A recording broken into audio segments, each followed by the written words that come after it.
Very good morning to all of you. I hope आप सभी स्वस्थ होंगे। स्वागत है आप सभी का सुबह 7 बजे चाय की चुस्कियों के साथ इस 20 मिनट शो में। जैसा कि आप सभी को पता है कि मंडे टू सैटरडे आपकी एक क्लास चलती है जिसमें मैं 4 सवालों के साथ आपको 40 बातें बताता हूँ। ऐसी बातें जो आपके एग्ज़ाम के लिए महत्वपूर्ण हैं, आने वाले एग्ज़ाम में संभावित प्रश्नों के रूप में आ सकती हैं, यानी पॉसिबल क्वेश्चंस के रूप में आ सकती हैं। ये सेशन इतना ज़्यादा इम्पोर्टेंट है कि अगर आप इसे लगातार 2.5-3 महीने देखते हैं, पुरानी लगभग 50 सेशन हो चुके हैं, सारे के सारे जाकर देखिए, पूरी की पूरी पॉलिटी रिवाइज हो जाएगी। पॉलिटी का एक एक टॉपिक मैंने कवर किया है। कुछ लोगों ने कमेंट किया था सर जोनल काउंसिल्स करा दीजिए। अरे भैया पुराने सेशन जाके देखो तो। मैं रिपीट नहीं कर रहा हूँ सवाल। जोनल काउंसिल से रिलेटेड भी सवाल हुआ है, इंटर स्टेट काउंसिल से रिलेटेड भी सवाल हुआ है। आज तक अभी अगर देखा जाए तो सवालों को मैंने रिपीट नहीं किया है। 50-60 सेशन हो गए हैं, हर बार नए सवाल होते हैं। चैप्टर हो सकता है रिपीट हो जाए लेकिन सवाल रिपीट नहीं होते हैं।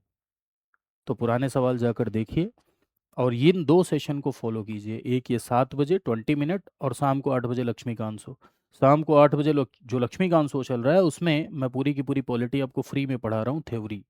और इसमें आप पूरा का पूरा क्वेश्चन मोड में देख रहे हैं। तो चलिए शुरू करते हैं।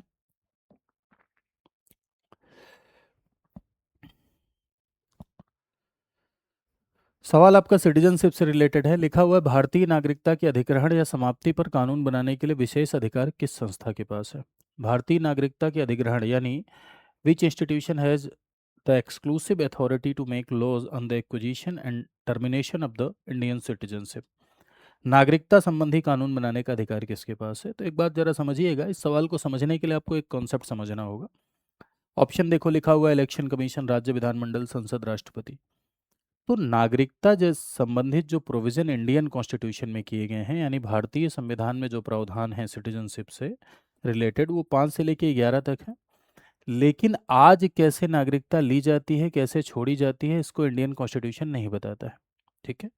इंडियन कॉन्स्टिट्यूशन के जो आपके आर्टिकल्स हैं, जैसे आर्टिकल 5 हो गया आपका, आर्टिकल 6, आर्टिकल 7, आर्टिकल 8, ये उस समय की नागरिकता की बात करता है जब भारत का संविधान लागू हुआ, यानी at the commencement of the constitution.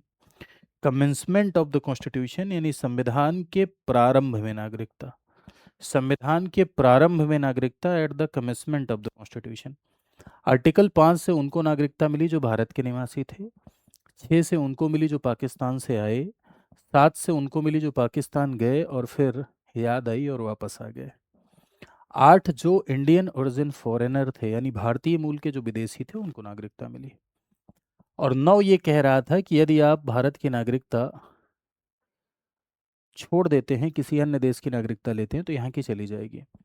10 आपके नागरिकता के अधिकारों के बने रहने की बात करता है और 11 कहता है कि नागरिकता को रेगुलेट करने की शक्ति, है ना, संसद के पास होगी। यानी parliament by law can regulate the citizenship rights, यानी नागरिकता संबंधी कानून बनाने की शक्ति किसके पास होगी? संसद के पास होगी। आज हमारे भारत देश में कैसे नागरिकता ली जाती है, कैसे छोड़ी जाती है, इसको कॉन्स्टिट्यूशन नहीं बताता। इसको एक कानून बताता है। उस कानून का नाम है मेरे भाई सिटीजनशिप एक्ट 1955, यानी नागरिकता अधिनियम 1955। और नागरिकता अधिनियम 1955 कहता है कि 5 तरीके से नागरिकता ली जाती है और 3 तरीके से नागरिकता छोड़ी जाती है। 5 तरीके से नागरिकता ली जाती है और 3 तरीके से नागरिकता छोड़ी जाती है, ये नागरिकता अधिनियम बताता है। और सिटीजनशिप एक्ट 1955 को किसने बनाया? पार्लियामेंट ने। यानी नागरिकता संबंधी कानून बनाने का अधिकार किसके पास है? संसद के पास है, यानी पार्लियामेंट के पास है। और नागरिकता मेरे भाइयों यूनियन लिस्ट का सब्जेक्ट है। सिटीजनशिप यूनियन लिस्ट का सब्जेक्ट है, यानी संघ सूची का विषय है। और संघ सूची के विषयों पर कानून बनाने का एक्सक्लूसिव राइट संसद का ही होता है, यानी पार्लियामेंट का ही होता है। तो ऐसे में संसद को नागरिकता संबंधी कानून बनाने का एक्सक्लूसिव अनन्य अधिकार है। यानी संसद के अलावा और कोई भी संस्था, पार्लियामेंट के अलावा और कोई भी संस्था नागरिकता संबंधी कानून नहीं बना सकती। तो ये गलत हो जाएगा, ये भी गलत हो जाएगा, ये भी गलत हो जाएगा। सी इज योर राइट आंसर। ठीक है। पंजीकरण द्वारा नागरिकता प्राप्त करने के लिए भारतीय मूल के व्यक्ति को सामान्यतः कितने वर्षों तक भारत देश में निवास करना है। Person of Indian origin must ordinary reside in India for how many years to acquire the citizenship by registration. बात यहाँ रजिस्ट्रेशन की हो रही है, तो आइए देखते हैं। देखो, मैंने आपसे क्या बताया कि सिटीजनशिप एक्ट 1955 जो आपका ये है, यानी नागरिकता अधिनियम 1955, सिटीजनशिप एक्ट 1955 यानी नागरिकता अधिनियम 1955 ये क्या कहता है? नागरिकता अधिनियम 1955 ये कहता है कि 5 तरीके से नागरिकता एक्वायर की जाती है। यानी 5 तरीके से नागरिकता क्या की जाती है? अर्जित की जाती है। और 3 तरीके से नागरिकता क्विट की जाती है, यानी 3 तरीके से नागरिकता का त्याग किया जाता है। ठीक है। 5 तरीके से नागरिकता एक्वायर की जाती है: बाई बर्थ, जन्म से; बाई डिसेंट यानी वंश से; बाई रजिस्ट्रेशन यानी पंजीकरण से; बाई नेचुरलाइजेशन देसीकरण से, बाई नेचुरलाइजेशन यानी देसीकरण से; और बाई लैंड एक्विजिशन जिसका मतलब होता है क्षेत्र समाविष्टि द्वारा। कैसे भैया? बाई लैंड एक्विजिशन यानी क्षेत्र समाविष्टि द्वारा। लैंड एक्विजिशन यानी क्षेत्र समाविष्टि द्वारा।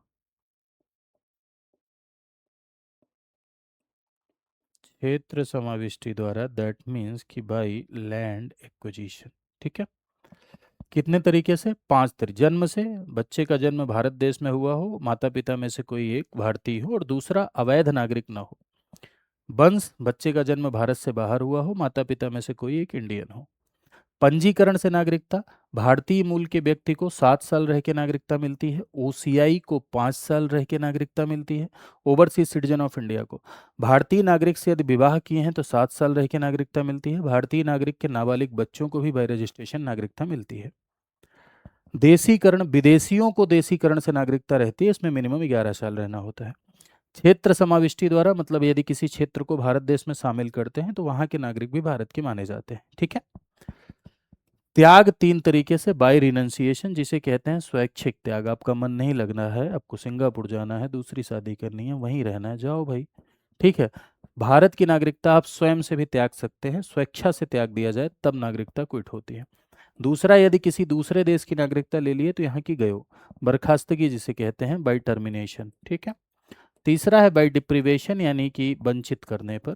कुछ आधार दिए गए हैं जिन आधारों पर नागरिकता से वंचित किया जाता है, लेकिन सबको नहीं किया जाता। बाई बर्थ वालों को नहीं किया जाता, जो आए हैं बाद में लिए हैं उनको किया जाता है। जैसे देशद्रोह में लिप्त हो गए, शत्रु के साथ किसी भी प्रकार का अवैध व्यापार किए, या 7 साल बिना बताए भारत से बाहर रह रहे हैं, तो ऐसी स्थितियों में वंचित किया जाता है।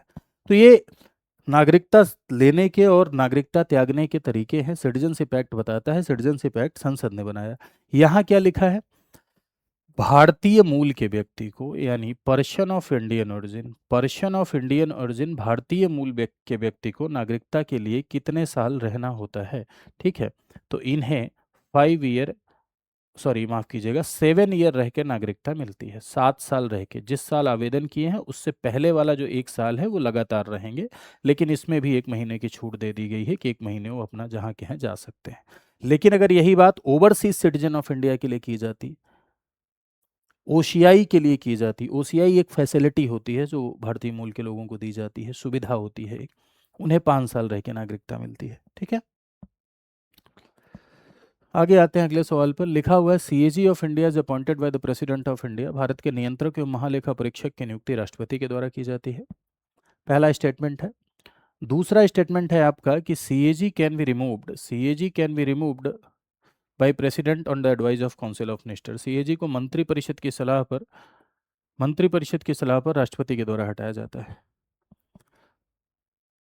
अगला आपका कह रहा है कि सीएजी का कार्यकाल 6 वर्ष या 65 वर्ष जो पहले आए वो होता है, बताना है। तो मेरे भाइयों, सीएजी ये आपके पब्लिक पर्स का प्रोटेक्टर है। भारत सरकार अगर कहीं भी 10 रुपए खर्च करती है तो ये उसका ऑडिट करता है, ऑडिट करके रिपोर्ट बनाता है, रिपोर्ट प्रेसिडेंट को देता है, प्रेसिडेंट उसे संसद के पटल पर रखता है। भारत सरकार के ये खर्चों का ऑडिट करता है। भारत सरकार अगर कहीं 2 रुपए खर्च कर रही है तो ये उसका ऑडिट करेगा।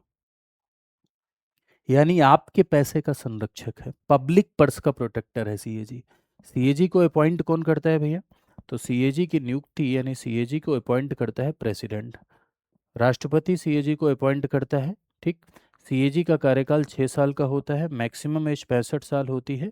इन दोनों में से जो पहले आए विच एवर कम्स अर्लियर।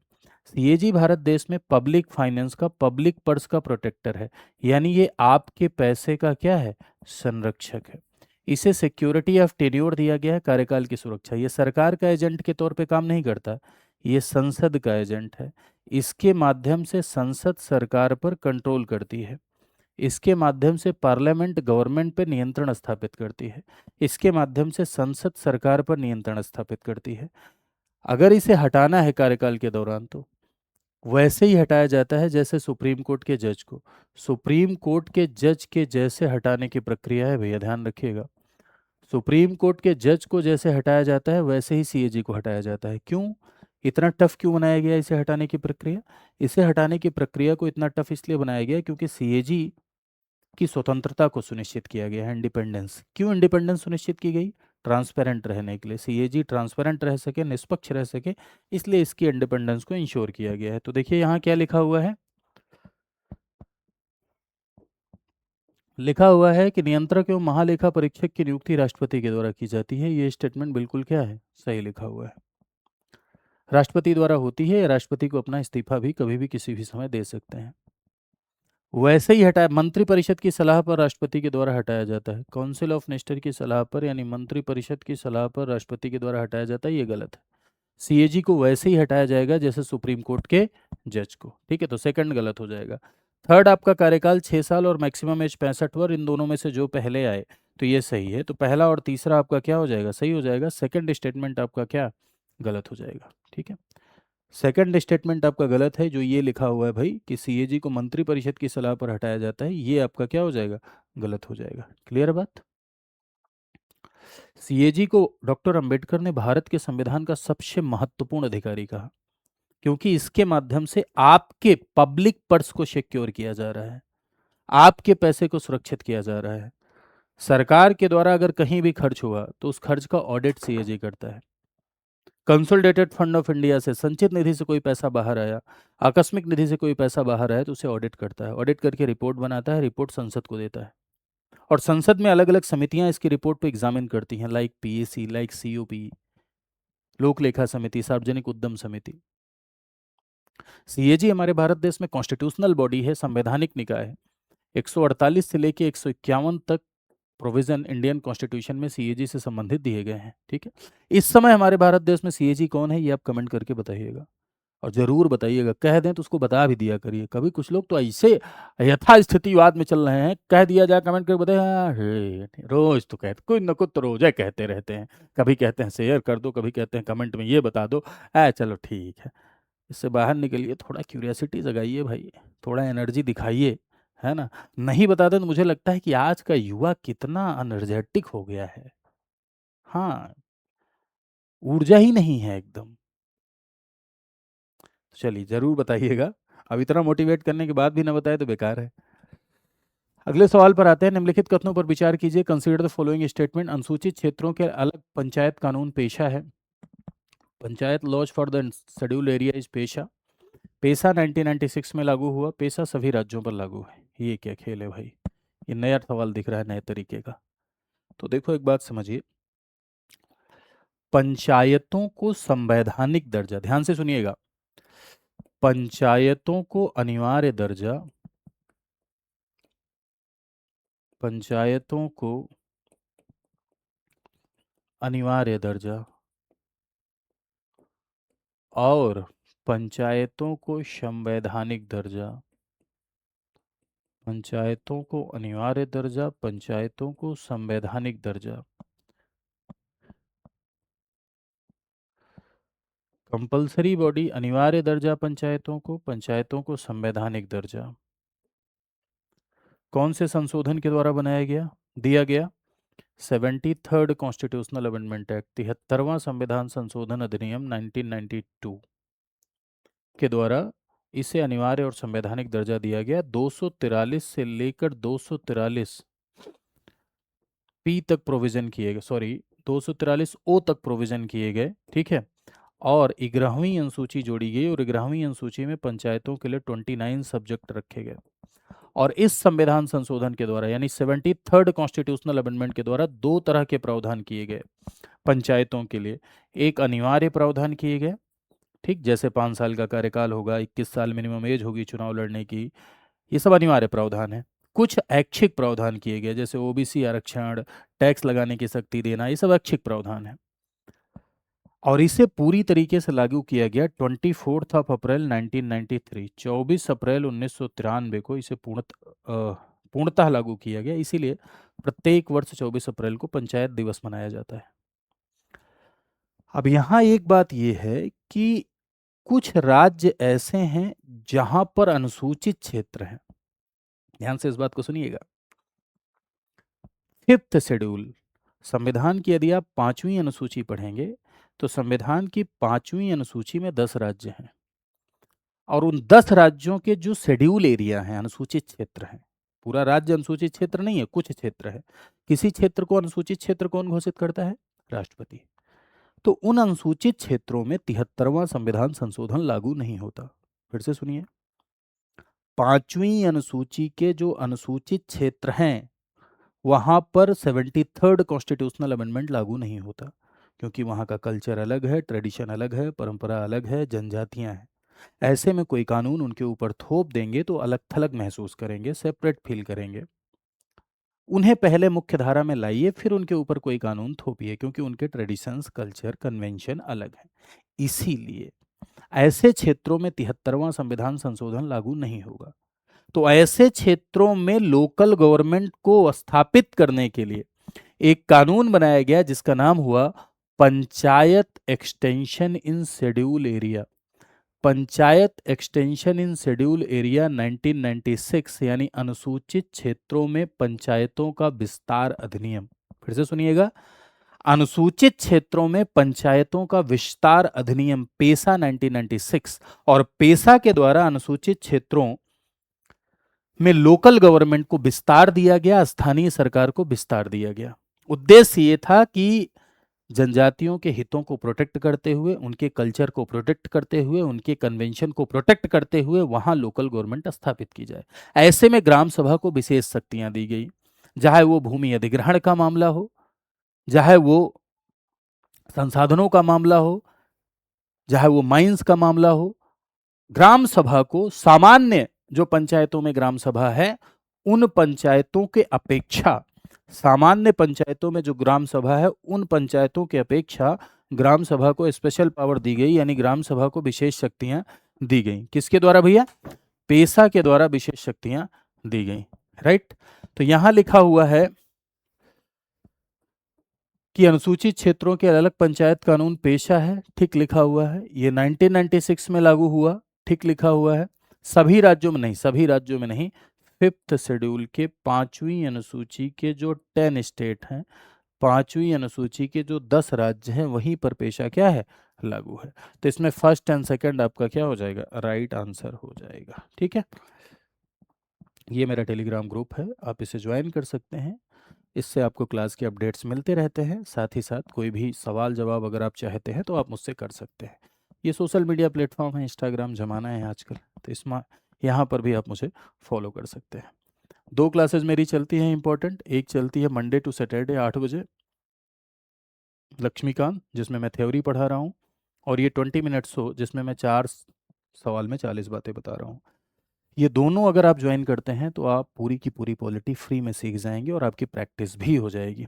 और साथ ही साथ मेरे भाई, यदि आप हमारे साथ जुड़ के कंप्लीट प्रिपरेशन करना चाहते हैं तो हम एक प्रोग्राम चलाते हैं पीसीएस प्री, मेंस और इंटरव्यू तीनों की तैयारी के लिए, जिसका नाम है आरंभ। आरंभ में प्री, मेंस, इंटरव्यू तीनों की तैयारी कराई जाती है। इस समय एक सेल चल रही है, पावर प्ले सेल, और जिसमें आपको फ्लैट 50% का डिस्काउंट मिल रहा है। लेकिन ये डिस्काउंट आपको तब अवेल कर पाएंगे जब आप ये कोड लगाएंगे VL लाइव। ये कोड आप लगाइए और गोल्ड आप 9,999 में ले जाइए, और प्लेटिनम 16,999 में। दोनों में क्या डिफरेंस है? अगर आपको सिर्फ सिलेबस पढ़ना है तो आप गोल्ड के साथ जाइए। 1100 प्लस घंटे की क्लासेस मिलती हैं, 2 साल की validity, current affair magazine, interview guidance programme. और यदि आप सिलेबस के साथ साथ पूरा कंप्लीट होलिस्टिक वे में तैयारी करना चाहते हैं, प्री के लिए अलग बैच, मेंस के लिए अलग बैच, एनसीईआरटी बैच, किताबें आपके घर, तो आप प्लेटिनम के साथ जाइए। कैसे जाएंगे? कैसे परचेज करेंगे? इसके लिए जाइए आप studyIQ.com पर। studyIQ.com पर जब आप जाएंगे तो आपको यहाँ पर क्लिक करना होगा स्टेट पीसीएस पर, ठीक है, कुछ इस तरह से।